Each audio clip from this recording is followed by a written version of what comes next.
بسم الله الرحمن الرحيم. الحمد لله حمدا يوافي نعمه ويكافئ مزيده. يا ربنا لك الحمد كما ينبغي لجلال وجهك ولعظيم سلطانك. سبحانك اللهم لا أحصي ثناء عليك أنت كما أثنيت على نفسك، وأشهد أن لا إله إلا الله وحده لا شريك له، وأشهد أن محمدا عبده ورسوله وصفيه وخليله، خير نبي أرسله الله إلى العالم كله بشيرا ونذيرا. اللهم صل وسلم وبارك على سيدنا ونبينا محمد وعلى آله وصحبه ومن استنى بسنته إلى يوم الدين. أما بعد. السلام عليكم ورحمة الله وبركاته.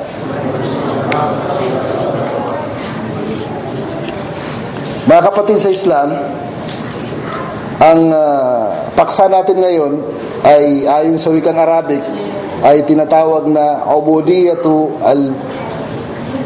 al-insan lillahi subhanahu wa ta'ala.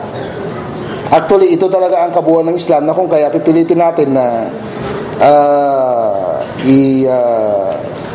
kumbaga kunin yung pinakamahalagang puntos, dahil ang kahulugan ng Islam ay ito nga, yung pagiging alipin natin sa Allah subhanahu wa ta'ala, pagiging totoo, pagiging tapat na tunay na alipin ng Allah subhanahu wa ta'ala na nagmamahal sa Kanya.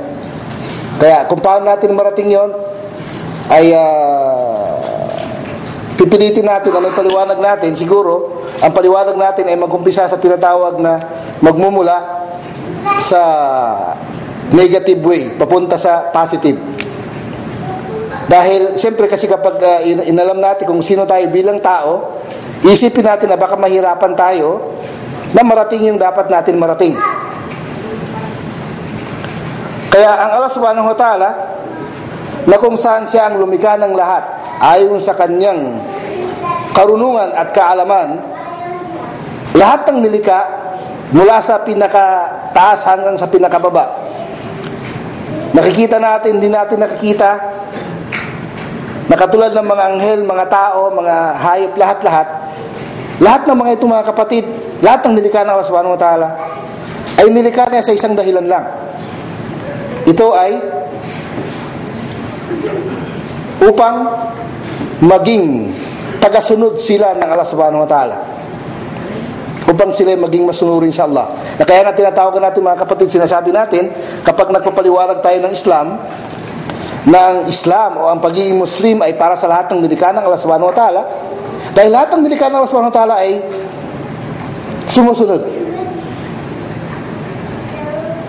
Kaya yun ang dahilan kung bakit tayo nilikha ng Allah, lahat ng nilikha ng Allah subhanahu wa ta'ala kasama na tayo, upang maging tunay na tagasunod, na sinasabi natin tunay na alipin ng Allah subhanahu wa ta'ala.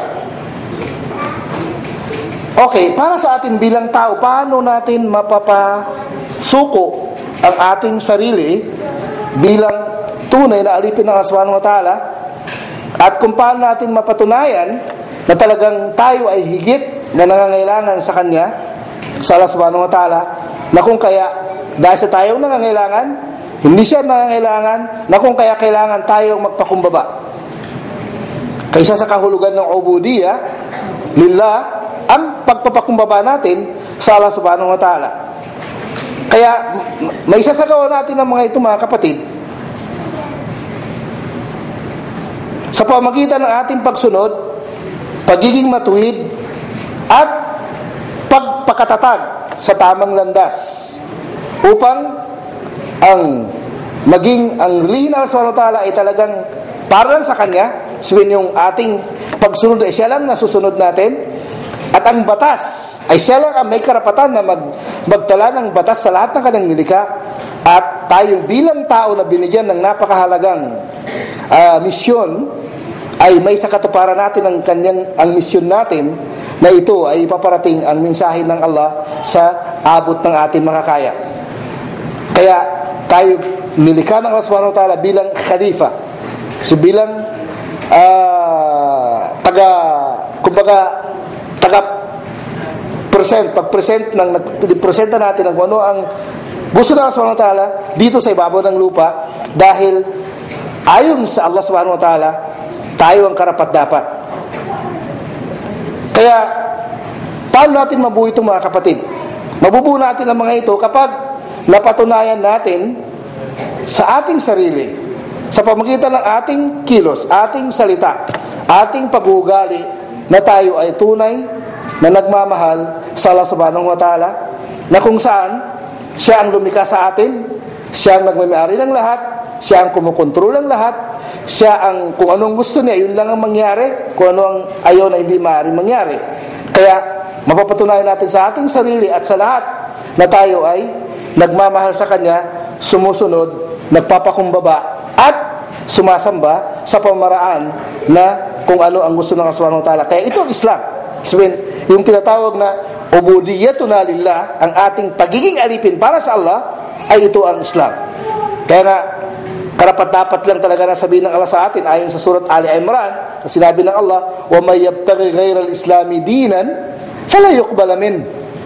Sino man ang maghahangad ng din o pamamaraan ng pamumuhay, batas, na maliban sa Islam, ay hindi ito tatanggapin sa Kanya. وَهُوَ فِي الْآخِرَةِ مِنَ الْخَاسِرِينَ. At sa kabilang buhay, ay kabilang siya sa mga talunan. Kaya nga, ang paglikha ng Allah subhanahu wa ta'ala sa atin sa napakahalagang dahilan, na bukod sa lahat ng kanyang nilikha sa napakahalagang dahilan.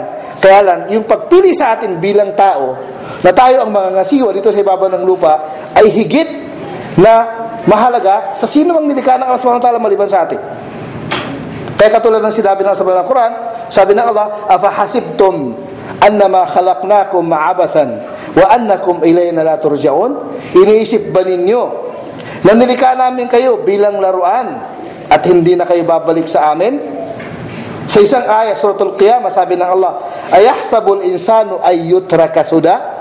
Iniisip pa ng tao na pabayaan na lang siya, na walang anumang batas, walang anumang pamamaraan na dapat niyang sundin? Hindi. Kaya inutusan tayo ng Allah subhanahu wa ta'ala ng pag-aaral natin ng mga bagay na ito, na katulad na banggit sa Quran, sabi ng Allah, awalam yanzuru fi malakutis samawati wal ard wa ma khalaqa Allahu min shay'. Hindi ba nila napagmasdan kung ano ang nasa kaharian ng Allah subhanahu wa ta'ala sa kalangitan at sa kalupaan at lahat ng bagay na Kanyang nilikha? Subalit ang tao na ito, na kung saan kabilang dun sa mga mahalagang nilikha ng Allah, although na siya ang pinakamahina sa lahat, at siya pa rin ang pinili ng Allah bilang magdadala ng misyon na mula sa Allah subhanahu wa ta'ala, ay hindi pa rin ibig sabihin, hindi pa rin na maintindihan ang mga bagay na ito, na katulad ng sinabi ng Allah subhanahu wa ta'ala surat Yusuf, sabi ng Allah, wa ka'ayyin min ayatin fis samawati wal ardi yamurruna 'alayha wa hum 'anha mu'ridun. Kumbaga, napakaraming palatandaan ng Allah subhanahu wa ta'ala sa mga kalangitan, ganun din sa kalupaan. Itong salita na ito ay naka-address sa atin lahat, siyempre lalo-lalo sa mga hindi naniniwala. Sabi ng Allah, yamurruna 'alayha, nakikita nila, nadadaanan nila, wa hum anha mu'ridun, samantalang binabaliwala nila. Wa ma yu'minu aktsaruhum billahi illa wa hum musyrikun. At walang naniwala sa kanila, karamihan sa kanila hindi naniwala sa Allah, kundi sila ay mga gumagawa ng shirk. Kaya sa dinami-dami ng nilikha ng Allah subhanahu wa ta'ala, mga kapatid, na kung titingnan natin ay mas higit kaysa atin. Pero kung bakit tayong pinili ng Allah subhanahu wa ta'ala, ayun ang alamin natin kung paano natin magagampanan ang ating tungkulin, samantalang tayo ang kabilang sa pinakamahina na nilikha ng Allah subhanahu wa ta'ala. Kaya kung titingnan natin ang mga nilikha ng Allah na napakarami, ay talagang mga dakilang nilikha ng Allah. Subalit ang tao, kung titingnan natin kung sino tayo, ay magugulat tayo, mga kapatid. Dahil itong tao na ito na napakahina na nilikha ng Allah subhanahu wa ta'ala, siya pa ang pinili ng Allah na magdadala ng Kanyang misyon. kumbaga mapaparating ng mensahe ng Allah subhanahu wa ta'ala at mangangasiwa sa anuman ang ipinagutos ng Allah subhanahu wa ta'ala sa kanya, samantalang siya ang pinakamahina. Kaya doon natin malaman, mga kapatid, saan manggagaling yung lakas natin? Actually, itong paksa nating mga kapatid, doon manggagaling ang lakas natin. Kaya ang nakapagtataka dito sa tao na ito na binigyan ng talino, ay nagagawa pa rin niyang sumuway ng maraming pagsuway. Kung isa-isayin natin ang mga pagsuway ng tao, napakarami mga kapatid. Dahil ang tao na ito, na binigyan ng talino, subalit siyang kabilang sa pinakamahina, ay nagmamataas. Hindi naniwala, tumatanggi, ayaw matuto, lumalayo sa anumang bagay na sabihin nakakabuti, nakikipagtalo, at minsan pa nga ay kaya nga dahil sa ganung kadahilanan ng tao na ito ay kumbaga ayaw umintindi, kaya sinabi ng Allah sa banal na Quran, innal insana la zalumun kafar. Katunayan ng tao siya ang pinaka masama at pinakasuwail, pinaka matindi ang kanyang paglabag. Sa isang ayat suratul Ahzab, sabi ng Allah, innahu kana zaluman jahula. Ang tao na ito ay napakatindi ang kanyang pagiging masama at napakamangmang. Kaya kung ganun palang sitwasyon mga kapatid, sa tingin nyo kaya magagampanan natin ang ating tungkulin? Oo. Kaso nga lang, yun ang sikreto. Kung paano natin magagampanan ng tungkulin natin, yun ang sikreto na kailangan natin maintindihan sa pamamagitan ng ating pagiging alipin at pagsunod sa Allah subhanahu wa ta'ala. Kaya katulad nga na sinabi ng isang pang-ayat sa banal na Quran, sabi ng Allah, wa kana al-insanu akthara shay'in jadala. Ang tao ay mahilig makipagtalo. Ang pinakamahilig sa pagpagtalo ang tao. Sa isa pang aya sa surat Abbas, sabi ng Allah, qutilal insanu ma akfara. Kamatayan, kasumpa-sumpa sa kanya na tao dahil napaka-suwail niya. Napaka-suwail na, talagang matindi ang kanyang paglabag. Kaya katulad ng banggit naman suratul Alaq, sabi ng Allah, kalla innal insana la yatgha ar-ra'ahu istaghna. Ibig sabihin yung tao na ito na nilikha ng Allah na binigyan ng tungkulin, subalit siya ay mahina. Anong sabi ng Allah? Katunayan, ang tao na ito ay la yatgha. Kumbaga lumalabag, sumusubra, lumalagpas sa hangganan. Ar-ra'ahu istaghna, kapag nakita na yung sarili na kaya na niyang tumayo ng kanyang sarili, sabihin wala na siyang kailangan. Kaya yun ang nagiging problema natin.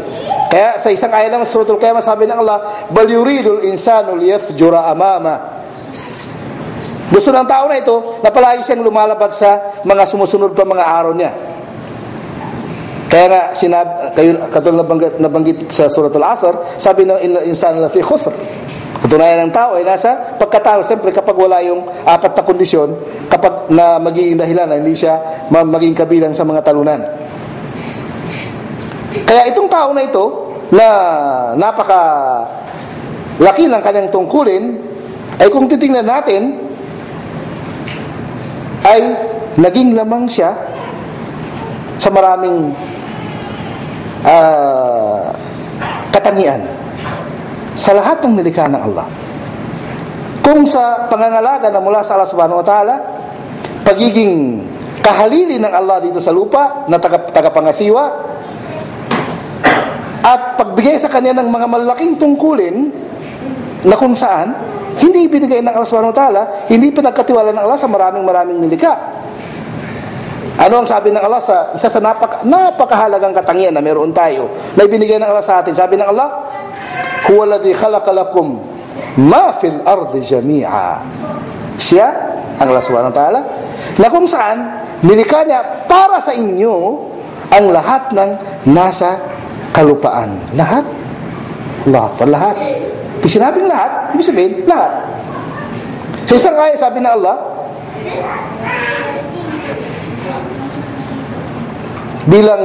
bilang kapakinabangan ng tao, na hindi lang yung mga nandito sa ibabaw ng lupa, pati sa kalangitan. Bakit? Ano ang katibayan? Sabi ng Allah sa Surah Shura, wal malaikatu yusabbihuna bihamdi rabbihim wa yastaghfiruna liman fil ard. Allahu Akbar. Ang mga anghel ay sila ay pumupuri sa kadakilaan ng Allah subhanahu wa ta'ala bilang pagpapasalamat sa Kanya, wa yastaghfiruna liman fil ard, at hinihingi nila ng kapatawaran ang sino mang nasa lupa. Ang una-una tinutukoy doon, tayo. Subalit ganun pa man, itong tao na ito na binigyan ng ganung katangian, actually, merong isang aya, hindi ako nagkakamali, Suratul Zumar, kung itutuin ako ng mga nakakasaul ng Quran, kung mali ako, sabi niya, وَخَلَقَ لَكُمْ مَا فِي الْأَرْضِ وَسَخَّرَ لَكُمْ مَا فِي الْأَرْضِ جَمِيعًا مِنْ. Actually, kakumplito nung ay sabi na, وَسَخَّرَ لَكُمْ مَا فِي السَّمَاوَاتِ وَمَا فِي الْأَرْضِ جَمِيعًا مِنْ. Nilikha ng Allah para sa inyong kapakinabangan ang lahat ng nasa kalangitan at ang lahat ng nasa kalupaan, lahat-lahat ay nilikha para sa inyo galing sa Allah. Ibig sabihin, napakalaking, kumbaga, katangian, napakahalagang katangian na meron tayo na hindi natin namamalayan, ay ganun pala tayo kahalaga sa paningin ng Allah. Okay. Subalit, itong tao na ito na binigyan ng Allah subhanahu wa ta'ala ng pagpapahalaga, na isang halimbawa na lang, bukod dun sa ayan na nabanggit natin, ay sa hadis ng propeta sallallahu alaihi wasallam na ang tao na ito ay lamang sa maraming nilikha ng Allah subhanahu wa ta'ala, ay yung protection ng Allah subhanahu wa ta'ala sa atin, katulad ng pag-utos niya ng pagpatay ng ilan sa mga hayop katulad ng ahas at saka yung iba pa, dahil ito ay kumbaga nagdudulot ng kapahamakan sa tao. Yung maliit na tinatawag sa wikang Arabic na yung lizard ba yun, yung wazg. Inutusan tayo ng Allah subhanahu wa ta'ala sa pamagitan ni Prophet Muhammad sallallahu alaihi wasallam, napatay natin dahil daw nung sinindihan yung apoy para itapon si Ibrahim alayhis salam, yun ang hinihipan niya yung astaghfirullah.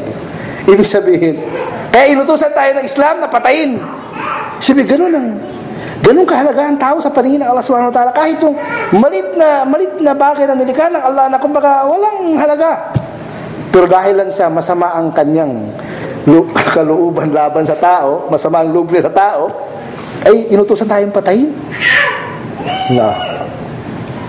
Kaya ganun pa man kahalaga ang tao, pero meron pa rin tao na nag-angkina siya Diyos, katulad ng sinabi natin kanina, katulad ni Firaun, sabi na, ana rabbukumul a'la.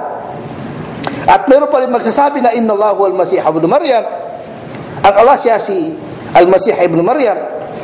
Meron pa rin magsasabi na, inna Allah thalithu thalatha, ang Allah pangatlo sa tatlong persona. Meron pa rin magsasabi na, ana uhi wa umit, ako ang nagbibigay ng buhay at ako nagsasanhi ng kamatayan. Meron pa rin magsasabi na, meron pa rin sumamba ng iba maliban sa Allah, na katulad ng mga taga-Makkah na sabi nila, aja'al al-alihata ilahan wahidan, sabihin, pwede bang katanggap-tanggap pa na yung maraming Diyos ay gagawin ng isa na lang? At katulad ng mga taga-sunod ni Moses na sabi na, ija'al lana ilahan kama lahum aliha, isagawa mo kami ng panibagong Diyos na katulad ng mga Diyos-Diyosan nila. Ibig sabihin, ganun kamangmang ang tao. Kaya tama lang talaga yung sinabi ng Allah sa Suratul Ahzab, innahu kana zaluman jahula. Kasi tingnan niyo yung mga maling paniniwala, maling pananaw, maling paratang, maling gawa ng tao na nagpapatunay ng kanyang kamangmangan. Meron pa rin magsasabi na ang banal na Quran, in hada illa qaulul bashar. Sabi na ito, salita ng tao lamang, hindi salita ng Diyos. Meron pa rin magsasabi na, in hada illa asatirul awwalin. Itong aklat na hawak natin ay ikinopya lamang sa mga aklat ng mga naunang mga tao. Bukod pa ron, meron pa rin magsasabi na ang mga anghel ay anak ng mga kababayan ng Allah. Kumbaga, kung isa-isa natin mga kapatid, napakaraming lumitaw na kamangmangan na ibig sabihin sinasabi ng tao. Pero pag magsasabi na inna Allah faqiru wa nahnu aghniya, ang Allah ay mahirap, tayo mang mayaman. Astaghfirullahaladzim. Pero bukod doon mga kapatid, meron pa rin magsasabi na ang batas ng Allah ay hindi nakarapat-dapat sa ngayon. Allah Akbar. Astaghfirullahaladzim. Sabihin, ang batas ng Islam ay hindi nakarapat-dapat sa ngayon dahil ang batas ng Islam ay hindi angkop sa anumang lugar o saan mang lugar o anumang panahon. At pero pa rin magsasabi na hindi mo pwede paghaluin ng politika at saka Islam. Oo, ang politika na alam natin hindi pwedeng paghaluin, pero yung politika ng Islam ay pwede kasi galing sa Allah. Kumbaga, kung isa-isa natin mga kapatid, napakaraming kamangmangan. Meron pa rin magsasabi na magsasabi na ang Islam ay backward. Sabihin, pagbalik sa pinagmulan. Astaghfirullahaladzim. Meron pa rin magsasabi na ang batas ng Islam na katulad ng pugot ulo, putol kamay, yung pagpalo, ito ay sinasabing barbaric sa mga Muslim, hindi nakakaintindi. At lalo na siyempre hindi mga Muslim. Meron pa rin magsasabi na sa Islam ay walang kalayaan ng babae. Astaghfirullah. Yung mga nagsasabi ng ganun kasi, hindi na alam yung pagkakaiba ng babae at lalaki. Merong sariling misyon ng lalaki at iba naman ang misyon ng babae. Magkaiba sila ng tungkulin na kung kaya akala nila yung panatili ng babae na tagalaga ng bata sa bahay para lumago sa tamang pamaraan ng bata ay nililimitan ng babae. Samantalang yun ang kanilang tungkulin. Actually, madalas kong nasabi mga kapatid, siyempre dito tayo sa lugar na maraming katulong, karamihan sa bata na lumaki sa pamagitan ng katulong, majority, hindi naman lahat, hindi lumalaki ng matuwid. Kasi iba yung pangalaga ng tunay na ina at iba yung pangalaga ng babae. Kahit babae, kung hindi siya tunay na ina, ay hindi na mamahalin yung bata, yung sanggol na katulad ng pagmamahal ng tunay ng ina. Totoo yun. Kaya ngayon siguro nakita natin sa mga kale, sa mga lansangan dito sa Saudi Arabia, na iba ng sitwasyon doon sa nakagawian namin na mga matagal na dito. Diba? Simpatunay na ibig sabihin, ang tama talaga na unang-unang tungkulin ng babae yung pag-alaga ng kanyang sariling anak para lumaki sa tamang paglaki. Hindi na pagkatiwala sa katulong kung sino-sino lang. Allahu Akbar. Ay backward ang Islam kasi kailangan ang babae ay kasama sa lahat. Ano man ang trabaho ng lalaki ay pwedeng daw gawin ng trabaho ng babae. Oo, pero hindi lahat. Kaya katulad nun, yung batas na gano'n na nililimita daw natin ang babae. Astaghfirullahaladzim. Kaya yun yung mga kamangmangan na kaya nga sabi nga, innahu kana zaluman jahula. Kaya ang nakapagtataka pa mga kapatid, kung alam lang natin, itong mga ginagawa ng tao, ng daming kasalanan, mismo si Iblis, hindi na nagawa. Sa totoo lang. Mismo si Iblis, hindi na nagawa. Actually, merong kwento, hindi ako sigurado kung totoo yung kwento, pero hindi ako sigurado kung si Hasan al-Basri o sino sa mga tabi'in. Ang kwento ay sabi, na panaginipan na nakita niya si Iblis sa panaginip. Tinanong niya si Iblis, sabi na, ano lang sitwasyon ngayon? Sabi na nung kapanahonan ng mga sahaba, siyempre nagkusap niya tabi ay, sabi na nung kapanahonan ng mga sahaba, ay totoo na kami ay nililigaw namin sila, nukuwihim, riwaya sa wikang Arabic. Sabi, nilililang namin sila, o nililihis namin sila. Pero sabi na ngayon, al-yawm nata'allamu minkumul riwaya. Ngayon, sa inyo kami natututo kung paano kami mandin lang ng iba.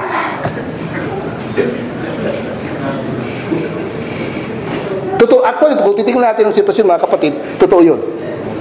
Mas kasi si Iblis, kasama yung kanyang mga sundalo, mga syaitan, ang talagang hinanakit lang ni Iblis.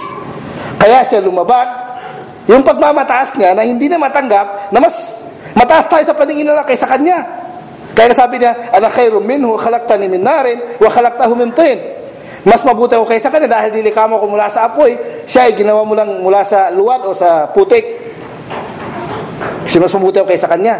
Yun lang ang bukod tanging kumbaga matinding kasalanan talagang nagawa ni Iblis. Kaya sabi niya, dahil sa galit niya sa atin, sabi niya, bi'izzatika wa jalalika la'ughwiyannahum ajma'in. Sa pamagitan ng iyong kataas-taasan, sa iyong kadakilaan, ang kaharap niya ang Allah subhanahu wa ta'ala, ililigaw ko silang lahat. Kaya sabi nga, nung panahon ng mga sahaba, nililigaw niya ang mga sahaba. So sabi na panahon ng mga tabi'in, natututo na kami na kung paano namin ilililang ang tao mula sa inyo. Kung totoo man yun, pero yun ay nakasulat sa kasulatan na isa sa mga tabi'in, hindi ako nagkakamali si Hasan al-Basri, ang nanaginip. Kaya dito kumbaga napakaraming kasalanan ng tao na hindi nagawa ni Iblis. Kaya nga si Iblis bilang syaitan na sumuway sa Allah subhanahu wa ta'ala, pagdating dun sa matinding kasalanan na, sabi na, ana bari'um mink, wala na akong pakialam sa'yo. Yun ang sabi niya sa tao Sabi niya, ako ninilang lang kita, sumunod ka naman sa akin, kaya ngayon sumunod ka na, bahala ka na. Hindi na kita pakikialaman. Ano ang katuwiran niya? Sabi niya, inni akhafullah, dahil natatakot ako sa Allah. Ibig sabihin, mas takot pa si Iblis sa Allah kaysa maraming tao na hindi natakot sa Allah subhanahu wa ta'ala.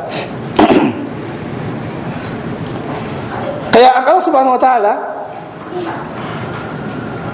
bilang patunay na itong tao na ito na patuloy na sabihin tayo bilang tao na patuloy na sumusuway, samantalang patuloy na rin ang pagpapakita ng Allah subhanahu wa ta'ala ng kanyang pagmamahal sa atin at napakaraming katangian.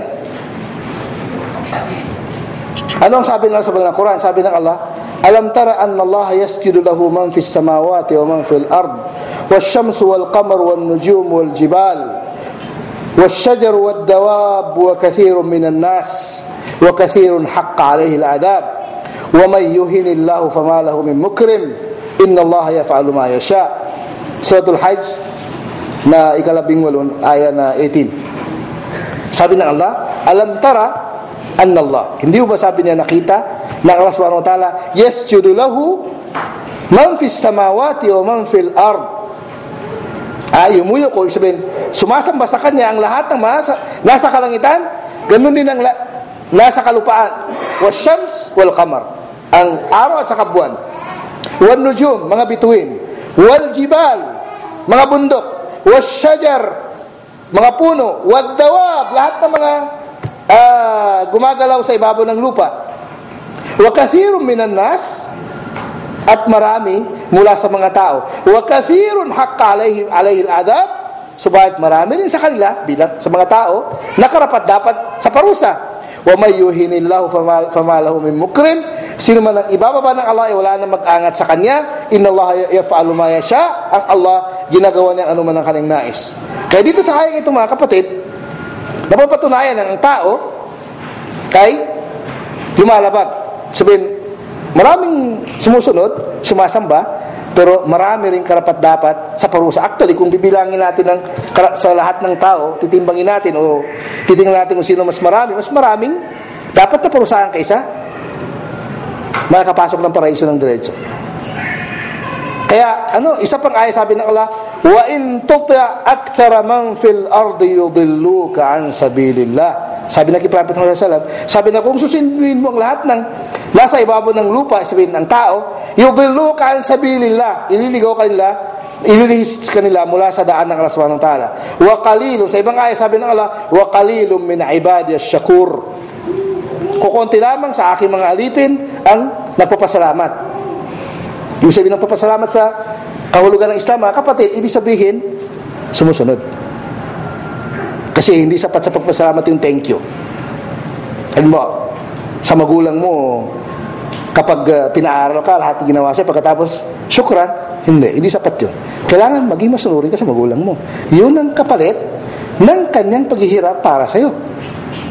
Yun ang tunay na pagpasalamat. Okay.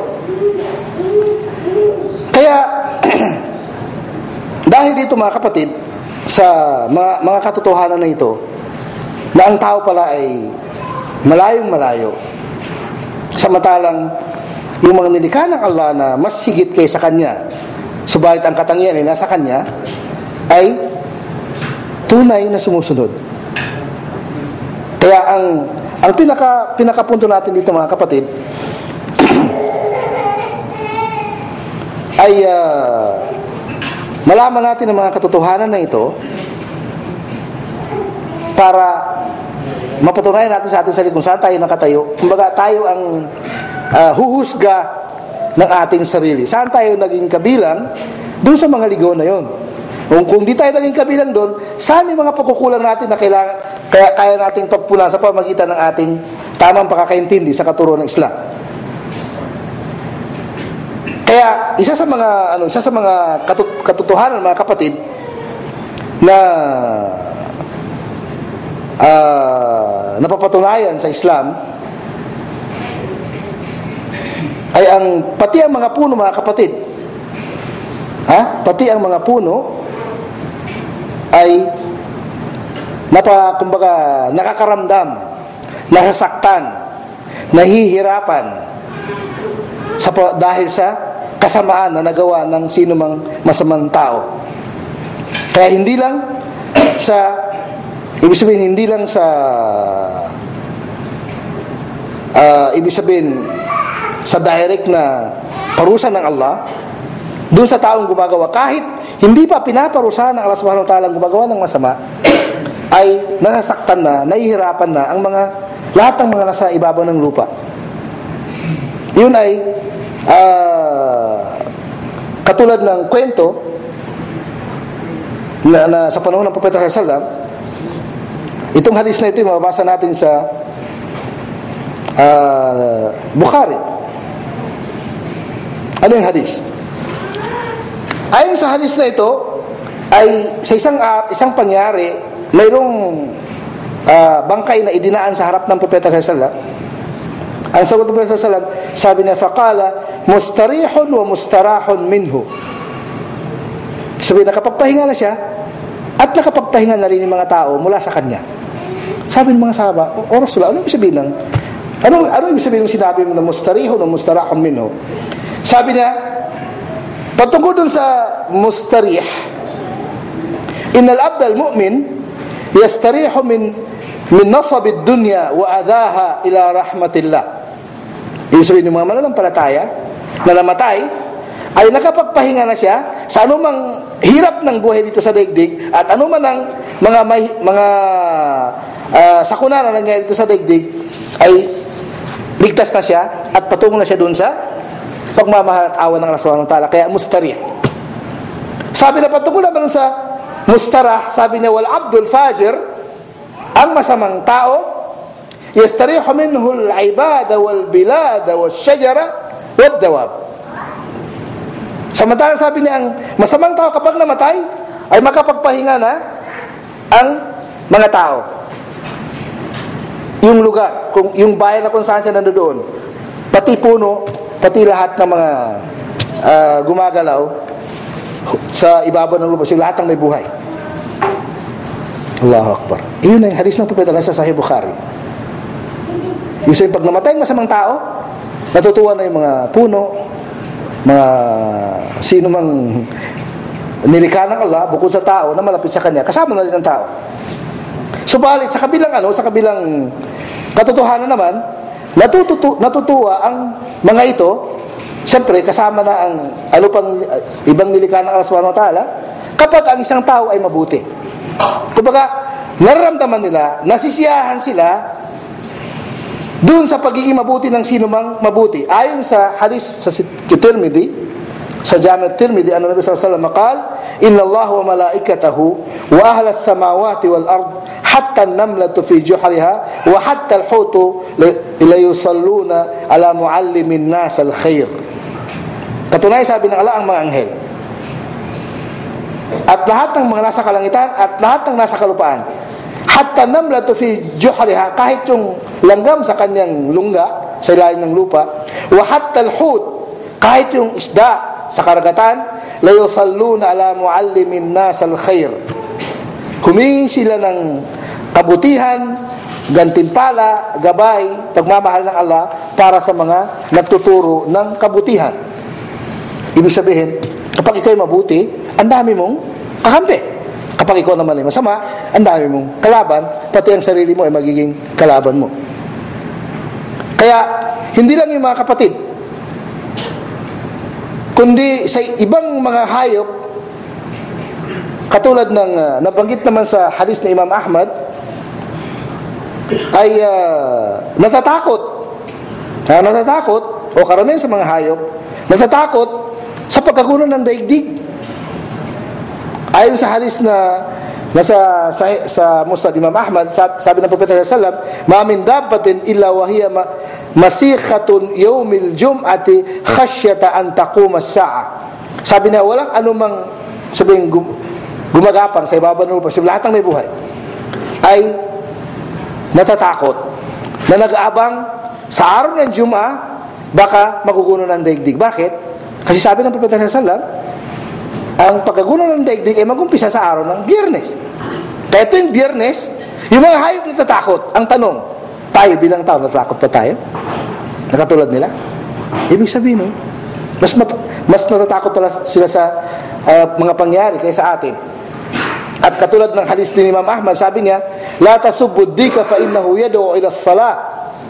Huwag niyong murahin ng tumitilaok na manok dahil siya ay nanawagan para sa sala. Allahu Akbar. Sabihin, pati yung mga hayop, lahat ng nilikha ng Allah subhanahu wa ta'ala, kapag ikaw ay naging mabuti, kakampi mo sila.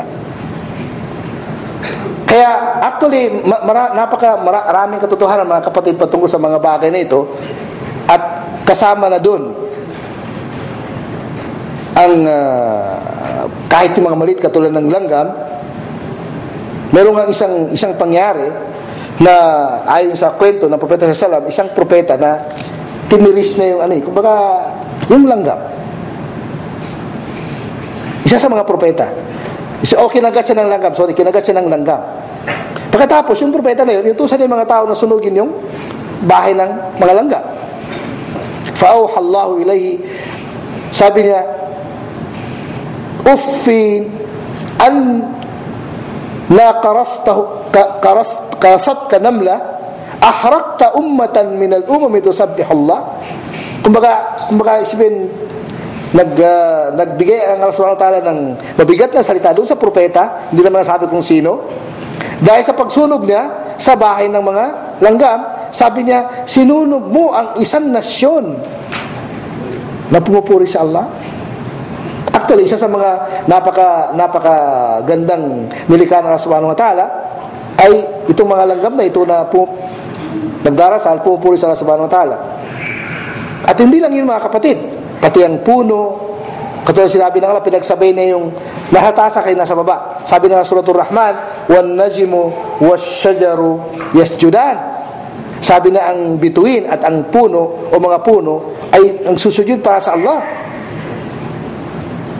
Kaya sabi naman sa hadis ni Ibn Majah, galing sa Propeta sallallahu alaihi wasallam, sabi niya, "Ma min mulabbin yulabbi illa labba an yaminihi wa shimalihi min hajarin aw shajarin aw mudarin hatta tanqati al-ardu min ha huna wa ha huna." Allahu Akbar. Sabi niya, walang anuman nagtatalbiya. Tingnan mo naman yung kahalagaan ng mabuting gawa. Sabi niya, walang anuman nagtatalbiya, yung talbiya para sa Hajj o Umrah, na lahat ng nasa kaliwat kanan niya, bato, puno, o ano man meron, bundok, ay nagtatalbiya rin para sa kanya. Mula sa kanan hanggang sa kaliwa, hanggang sabi niya, matatapos kung saan aabutin nang makarinig sa kanila ay gagaya sa kanila. Gaano karami yun? Gaano karami? Kaya, ito yung sinasabi ko mga kapatid, mula sa negative, papunta sa positive.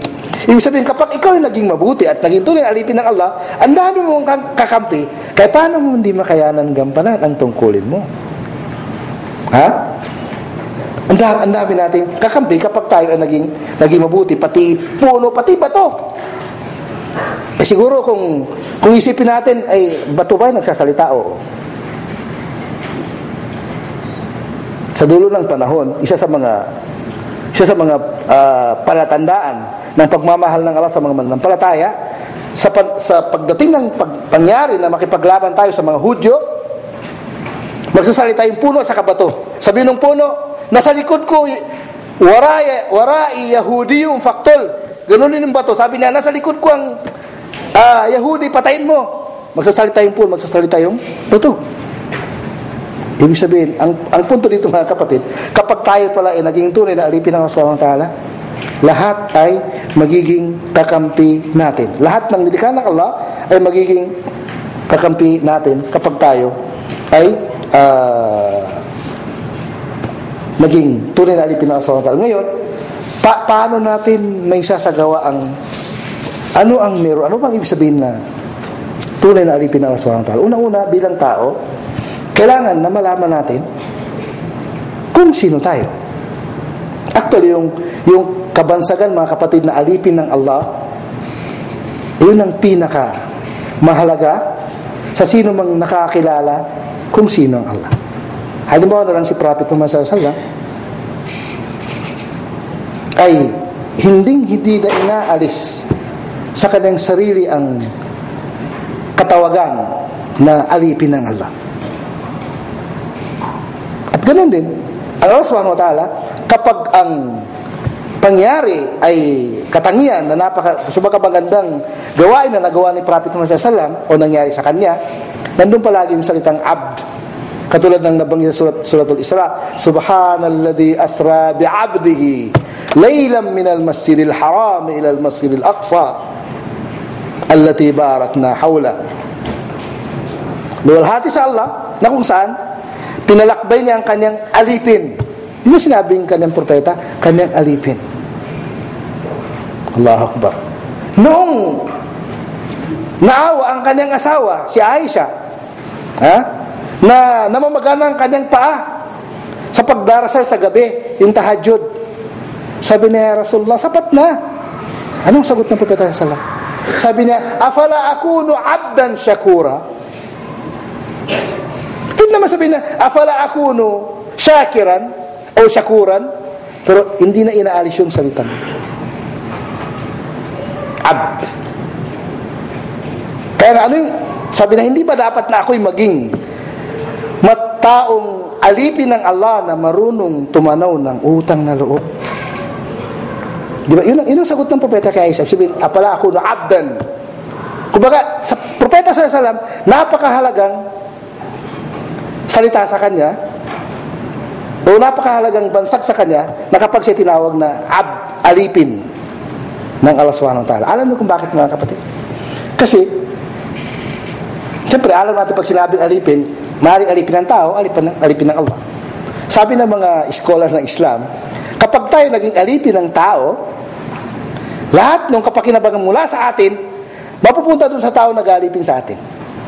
Subalit kapag tayo naging alipin ng Allah, lahat ng kapakinabangan na para sa atin o ibig sabihin bilang patuloy ng pagmamahal ng Allah sa atin ay mapapasa atin. Lahat.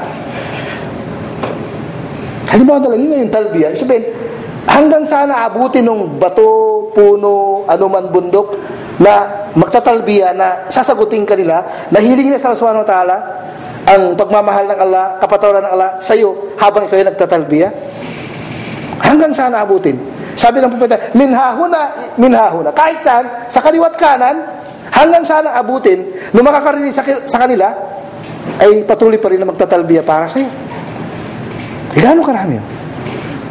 Kaya sa totoo lang, mga kapatid, doon natin makita kapag tayo naging tunay alipin ng Allah subhanahu wa ta'ala, magkaroon tayo ng tinatawag na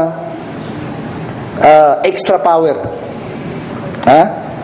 Bakit? Dahil yun yung lakas na meron tayo doon sa pagiging alipin ng Allah subhanahu wa ta'ala. Nung pumasok ang propeta sallallahu alaihi wasallam sa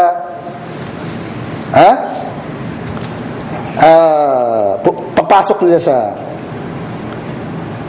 Makkah, nung Fathu Makkah, nandun pa rin yung salitang abd. Sabi niya, nasara abdahu hasama al-ahzaba wahda. Nasara abdahu, hindi sinabing kanyang propeta. Tinulungan niya ang kanyang alipin. Hindi na sinabing kanyang propeta. Kasi napakahalaga nun sa paningin ng sino mang mananampalataya siya ay maging alipin ng Allah. Dahil yun ang napakahalaga na meron sa atin. Kaya ngayon, para makilala natin ang ating sarili na tayo alipin ng Allah subhanahu wa ta'ala, sa pamagitan ng ating tungkulin, yung tungkulin natin ay kailangan patunayan natin na tayo alipin ng Allah. Sa paanong paraan? Actually, kung isi-shortcut natin ang paraan, kung paano natin may sagawa, o paano natin marating ang tunay na alipin ng Allah na talagang tapat na nagsisilbi at nagmamahal sa Allah subhanahu wa ta'ala, ay simple lang. Sabi ng mga eskola, sa dalawang katangian lang.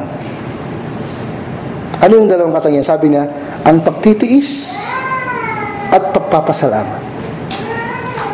Siyempre kasi ang buhay natin, mga kapatid, dalawa na naman ang meron eh. Bagay na nagugusto natin dahil maganda, nasisiyahan tayo, o bagay na hindi natin gusto, hindi tayo nasisiyahan.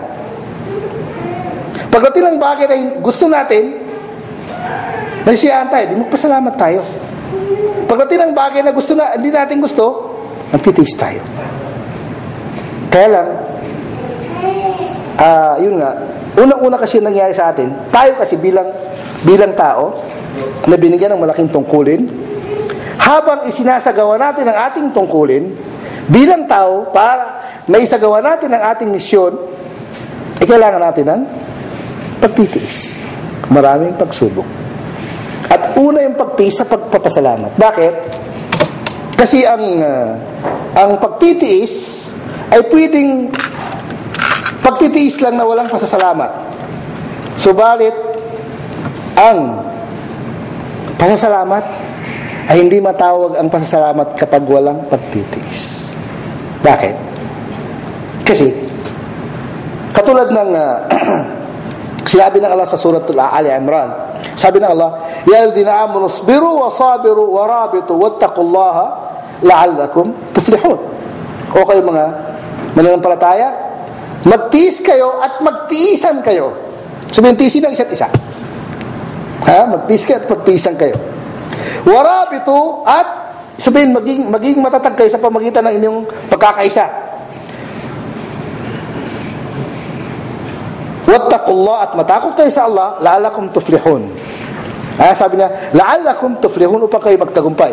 Doon sa gawain na yun, meron ba doon pasasalamat? Wala. Pero bakit na sinabi sa dulo, la'allakum tuflihun? Sabihin, kahit sa pagtitiis lang, magtatagumpay ka na. Pero sa pasasalamat lang ba, magtatagumpay ka? Hindi. Kasi ang kahulugan ng pasasalamat, mga kapatid, katulad sinabi ko kanina, ay ang pasasalamat ay kailangan isasagawa natin ang anuman ang isa katuparan natin ang naging dahilan ng ating pagpapasalamat. Halimbawa, kapag tayo binigyan ng kaalaman, paano natin pasalamatan na Allah? Nagkaroon tayo ng kaalaman. Ipamahagi natin ng kaalaman. Yun ang tunay na pasasalamat. Kapag tayo nagkaroon ng yaman, lakas, kapangyarihan, kailangan mapapakinabangan ng ibang ating lakas, ang ating kapangyarihan. Hindi natin susuluhin dahil yun ang pasasalamat. Ibig sabihin, unang-una, kapag ako nagkaroon ng lakas, malusog ako, paano ko pasalamatan ng Allah sa aking kalusugan? Kailangan gawin ko ang tungkulin ko sa Allah lahat-lahat ng kaya ko dahil ako'y malusog. Kapag sinabi ko na, alhamdulillah Allah, syukran lillah dahil malusog ako, hindi sapat yun. Kailangan gawin ko ang tungkulin ko na magiging, sabihin, gamitin ko yung bagay na ibinigay ng Allah sa akin, upang ako ay matatawag na. Kaya nga sabi nga ng propeta, afala akunu abdan shakura. Di ba sabi na, di ba dapat na ako'y magpasalamat? Binigay ng Allah sa kanya lahat ng kapatawaran, pero nagdarasal pa rin. Kasi yun ang tunay na pasalamat, kikilos ka. Kaya katulad ng pinakasimpleng meron tayo, kalusugan, kapayapaan, talino. Kailangan, ang talino natin, gamitin natin sa tama kasi yun ang pasalamat para doon. Kailangan, lakas natin, gamitin natin sa tamang paggagamitan, yun ang pasalamat doon. Habang isinasagawa natin o ginagamit natin ang ating lakas, ang ating kayamanan, ano man ang meron tayo, na kailangan natin pasalamatan sa Allah SWT, binigyan tayo ng ganun, ay nandun ang pagtitiis. Halimbawa na lang, ako'y malusog, kailangan buuin ko ang 5 sala, hindi lang yun, may extra pa, at kailangan ano man ang dapat kong paggagamitan ng aking lakas, ay gagawin ko. Habang isinasagawa ko yun, na yun ang tunay na pasalamat, yung pagsagawa ko na yaon, ay merong pagtitiis. Ibig sabihin, lahat ng pasasalamat ay merong pagtitiis. Kasi hindi mabubuo ang pasasalamat kapag walang pagtitiis. Kapag naintindihan ng isang tao yun, o isang mananampalataya, at ganun, ang tunay na pasasalamat, pagpapasalamat sa Allah, pagtatanong ng utang ng loob, sabi nga, kadalasan ang sinasabi natin kapag tayo nagpapaliwanag ng Islam sa mga hindi Muslim, ay ang pasasalamat o yung tunay na pasasalamat, yung pagsunod sa nagbigay. Ano binigay sa atin? Buong buhay natin ibigay ng Allah subhanahu wa ta'ala, kaya sumunod tayo sa Kanya. Kaya siya ang nagbigay ng buong buhay natin, kaya kailangan magpaalipin tayo sa Kanya. At ang pagpapaalipin natin sa Allah subhanahu wa ta'ala, yun ang magbibigay sa atin ng lahat ng lakas, lahat ng biyaya, lahat ng gabay, lahat ng tagumpay, kapag tayo, napatunayan natin tayo alipin ng Allah subhanahu wa ta'ala. Nakatulad sinabi ko kanina, hindi katulad ng tao na kapag nagpaalipin ka sa tao, ibig sabihin nun, lakas mo, kakayanan mo, lahat ay pupunta dun sa master. Samantalang Allah subhanahu wa ta'ala, hindi ganun. Kaya ano ang sabi ng Allah sa Quran? Sabi ng Allah, وَنَبْلُوكُمْ بِالشَّرِّ وَالْخَيْرِ فِتْنَةً. Sinusubok namin kayo sa pamagitan ng masama at mabuti, at yun ay fitna. Ibig sabihin, tunay na pagsubok. وَإِلَيْنَا تُرْجَعُونَ. At kayo ay babalik sa amin. Sabihin tayo babalik sa Allah subhanahu wa ta'ala, sigurado yun. Isa pang aya, sabi ng Allah, وَجَعَلْنَا بَعْضَكُمْ لِبَعْضٍ فِتْنَةً أَتَصْبِرُونَ وَكَانَ رَبُّكَ بَصِيرًا. Ginawa namin kayo, sabi ng Allah, na kayo sa isa't isa ay fitna sa isa't isa. Ibig sabihin, tayo sa isa't isa ay pagsubok tayo sa isa't isa. Bakit? Maraming paraan eh. Halimbawa na lang, ako meron akong gusto na hindi masyadong kumbaga tama, sabihin medyo malayo, sabihin kailangan tiising ko yung ano man ang sasabihin ng tao sa akin, o sabihin natin si kapatid ay nagkamali, kailangan kong ituwid, kailangan gawin mo ang lahat ng paraan na para ko siya may ituwid, dahil kapag hindi ko ginawa, parang nag-utang ko. Kaya yun yung ibig sabihin, lahat tayo pagsubok sa isa't isa. Yun ang ibig sabihin nun. وَجَعَلْنَا بَعْضَكُمْ لِبَعْضٍ فِتْنَةً أَتَصْبِرُونَ. Sabi ng Allah, matitiis ba ninyo? وَكَانَ رَبُّكَ بَصِيرًا. Allah subhanahu wa ta'ala, siya ay higit na nakakita sa inyo. Kaya yun ang punto dun, mga kapatid. Ngayon, sa pinakahuling point natin, bakit ano ba yung pinakatungkulin natin? Ano yung pinakatungkulin natin? Merong aya sa banal na Quran na napakagandang aya.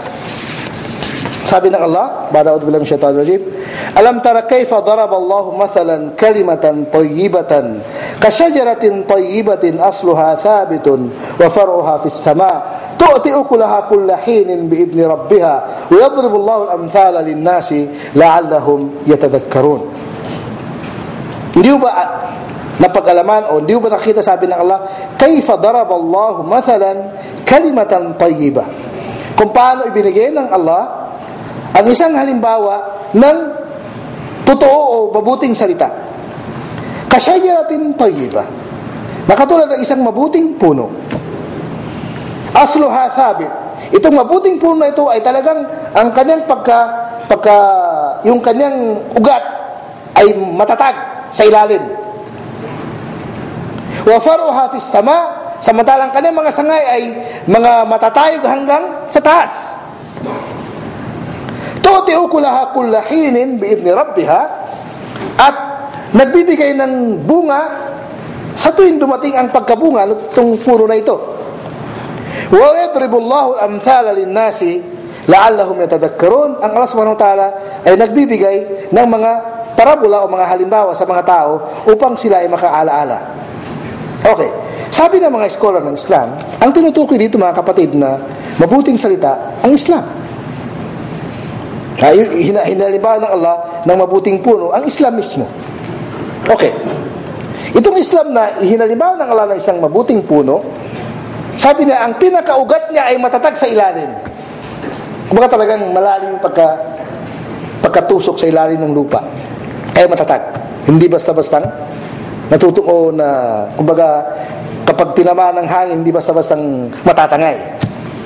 Sabi ng mga scholar sa kanilang paliwanag, sabi niya, ang pinakaugat ng puno, yung pagtanggap natin at pagkakaintindi natin na tamang pagkakaintindi na tayo alipin ng Allah. Yung tinatawag na al-ubudiyya lillah. Yun ang pinakaugat.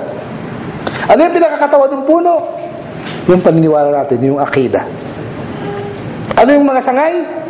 Yun ang batas at saka yung mga pag-uugali. Ano yung bunga? Ang bunga ay kapayapaan dito sa daigdig at walang hanggang kaligayahan sa paraiso. Yun lang kanyang bunga. Tu'ti ukulaha kullahinin biidni rabbiha. Siyempre dito sa daigdig, dito pa lang malalasahan mo at mararamdaman mo na yung bunga. Hindi lang sa kabilang buhay, pero lalo na sa kabilang buhay. Kaya lang dahil mga kapatid, makikita natin yung mga mananampalataya na nakakaintindi, katulad nung kanina nung kinento nung Sheikh si Abdurrahman al-Hijazi patungkol kay Abdullah ibn Mas'ud. Bakit? Kasi si Abdullah ibn Mas'ud ay kumbaga ordinaryong tao. Walang malaking pamilya, hindi kilala. Nung siya ay nag-Muslim, ay naka-schedule na sa Makkah ay merong magbabasa ng Quran na malakas sa tabi ng Kaaba. Una-una nagtaas ng kamay si Abdullah ibn Mas'ud. Si Abdullah ibn Mas'ud ay napakapayat na napakahina. Sabi ng mga sahaba, siguro hindi ko ang karapat-dapat kasi mahina ka eh. Kung ano man ang gagawin ng mga Quraysh sa'yo, wala kang magawa at walang magtatanggol sa'yo dahil wala kang tribu dito. Sabihin, wala kang pamilya dito, walang magtatanggol sa'yo. Sabi na, hindi, kailangan ako. Ang punto ng mga kapatid, alam na ni Abdullah ibn Mas'ud na siya ay mapapahamak, pero hindi siya natatakot. Kasi ano yung gagawin niya? Ang gagawin niya ay dawa. Hindi siya natatakot. Dawa na matinding dawa, kasi ang makakarinig sa kanya ay maaaring patayin siya. Kasi siyempre naman yung mga nilalaman ng banal na Quran ay lahat patungkol sa, siyempre lalo patungkol sa akida, patungkol sa shirk, ay patama sa lahat sa mga Quraysh. Pero hindi nagdalawang isip si Abdullah ibn Mas'ud. Sabi sa kanya, napakapayat mo. Ha? Kumbaga sa isang tangil ng hangin, ano ka na eh, lipat ka na eh. Sabi na, hindi, kailangan ako. At talagang pinagpilitan niya siya. Ibig sabihin, kahit mamatay siya alang-alang sa Islam, hindi siya natatakot. Kasi nga, di habang binibigas ng Quran sa tabi ng Kaaba, yun, pinagpapalo siya hanggat sa nawala ng malay. Hanggat dinala sa propeta sa salam.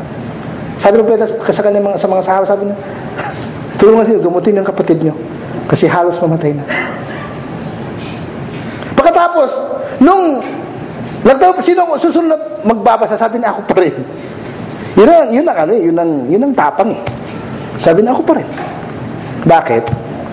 Kasi yun nga, doon niya mapapatunayan na siya ay talagang tunay na alipin ng Allah, ano man ang obligasyon sa Islam, hanggat maaari siyang unang gagawa.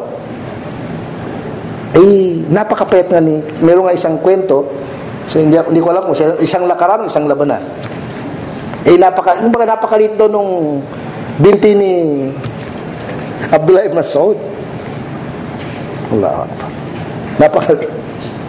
Sabi ng mga sahaba, ay, late naman ng, kumbaga, pamumutya ba? Sabi ko, Huwag mong sabihin ganyan. Sabi niya, dahil yung binti ni Abdullah ibn Mas'ud ay mas mabigat pa sa Allah sa Jabal Uhud.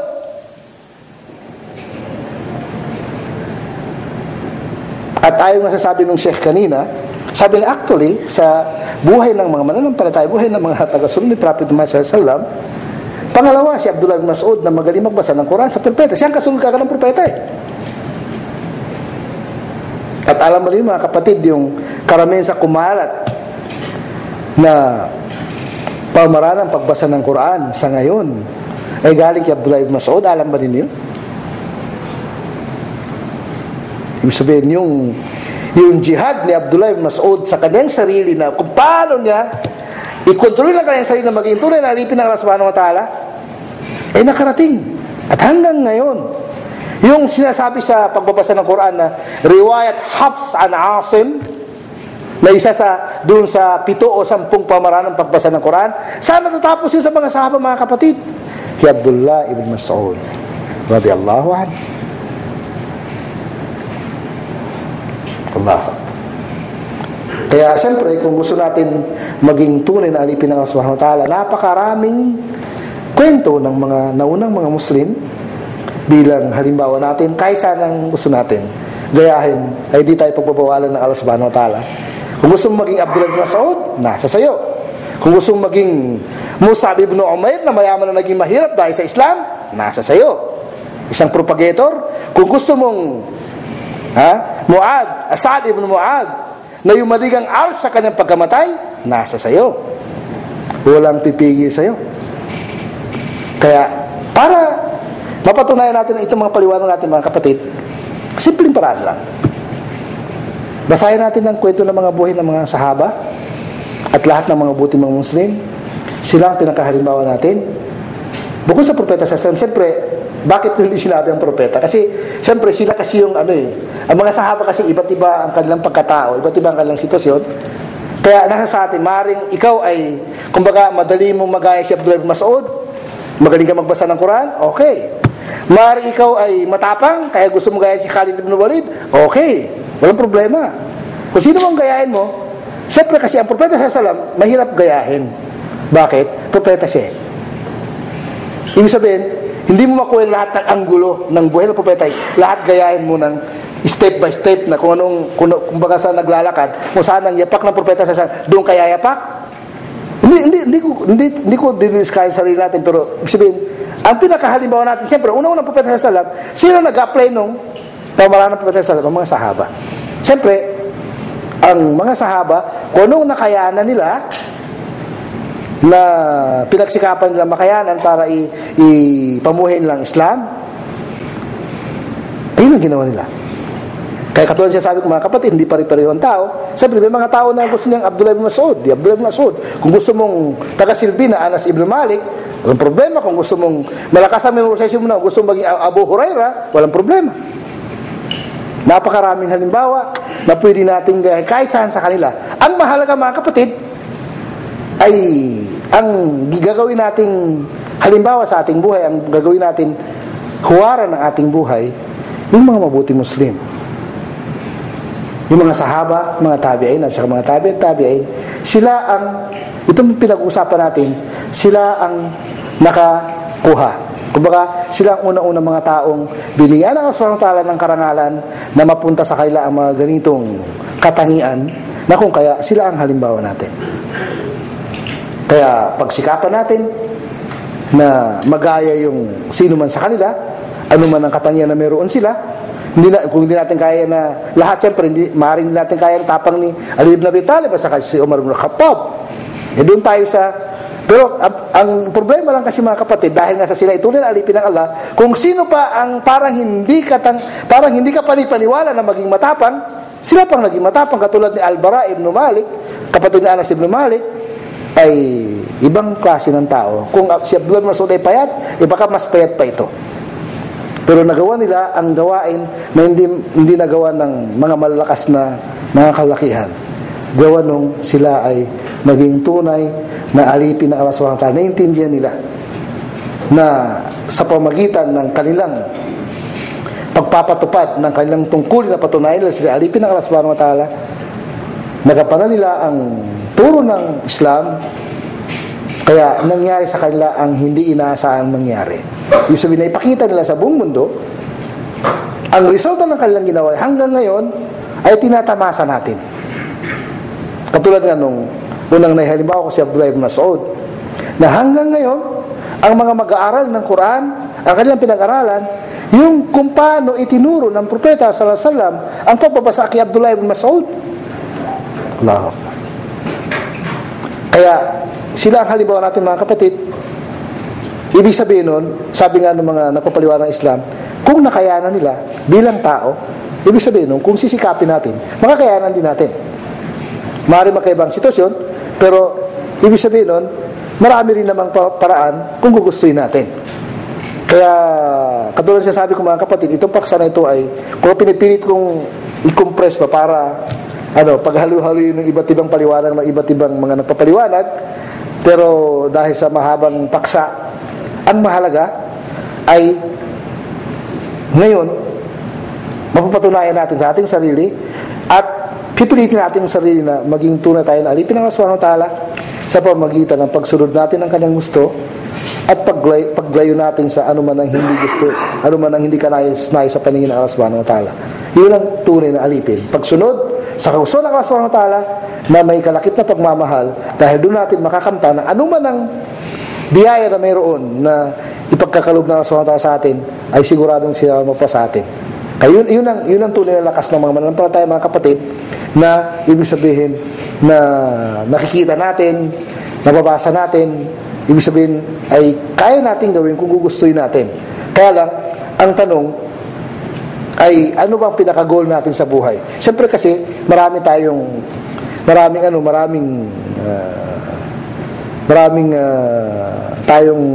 halimbawa sa iba't ibang mabubuting tao nasa sa ating, katulad sinasabi ko, sinong gagaya natin sa kanila. Ang mahalaga ay intindihin natin. Siyempre kasi kapag hindi natin naintindihan yung mga ganong bagay, akala natin, katulad nga nung salitang syukr, pagpapasalamat, akala natin pag sinabing syukran ay sapat na. Ayon pala sa tunay na pagkakaintindi sa kahulugan ng pagpapasalamat, ito ay pagsunod at pagsagawa, pagpapatupad nung bagay na kailangan gamitin mo yung bagay na ibinigay sa'yo at doon mo patunayan kung nagpapasalamat kayo hindi. Kaya tayo ang huhusga ng ating sarili kung napatunayan natin tayo tunay na alipin ng Allah o hindi. Dahil hindi lang ibig sabihin, mga kapatid, ay nakakapagsala ka ng 5 beses. Kasi hindi lang yun ang tungkulin natin. Napakarami ng ating tungkulin. Hindi naman ibig sabihin lahat ng tungkulin ng isang mananampalataya ay makakamtan mo. Pero isipin, kaya nga tayo marami, ay merong hindi tayo pare-pareho ng hilig, hindi tayo pare-pareho ng kakayanan. Kaya kung saan ang kaya mo, doon ka. Kaya nga, nung ipinagutos sa atin ng Allah Subhanahu wa Ta'ala na tayo magkaroon ng grupo ng mga tao na magpapalaganap ng Islam, hindi na sinabing lahat kayo. Sabi na, wal takum minkum ummah. Sabihin, gumawa kayo ng grupo na sila ang magpaparating ng Islam. Ngayon, siguro, para sa akin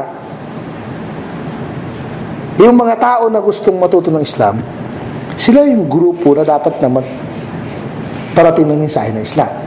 Hindi naman siguro pwedeng aasahan natin ng mga tao na wala natin kasama dito na sila ang paliwanag ng Islam. Ano yung paliwanag nila? Diba? Kaya, ibig sabihin nun, ang kaalaman kasi sa Islam, mga kapatid, ay tinatawag na ilmun bit talaqi.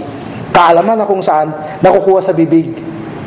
Ibig sabihin, kung ang batayan mo lang ay katulad ng aklat, siguradong marami kang hindi makuha maraming bagay na hindi makuha ang tamang kahulugan. Subalit kapag sinasabi, salita, mas marami kang nakukuha na puntos kapag narinig mo mismo yung salita o nakikita mo yung gawa. Subalit kapag ang binabasa lang, hindi naman natin sinasabi, huwag tayo magbasa. Pero kailangan combine. Magbabasa ka at makikinig ka rin the same time. Kasi yun ang buhay ng mga sahaba. Sabi nga ni Umar ibn Khattab, ako sabi na meron akong kapitbahay, nagsasalitan kami, nagpapalit kami. Kapag ako'y may trabaho, siya ay aatin. Kapag ako naman ang walang trabaho, ako naman ang aatin sa pagpupulong para sa kaalaman sa Islam ng Propeta sallallahu alaihi wasallam. Kaya hindi na may ibig sabihin nun ay puros pakikinig na lang. Kailangan din natin, kasi yung pinag-uusapan natin dito sa mga ganitong pagpupulong ay kumbaga sa parang susi. Kung sabihin natin parang pinaka-guide na yun ang ipagpatuloy natin sa pamagitan ng pagbabasa at sa pamagitan ng iba pang pamaraan para matuto tayo. Siyempre kasi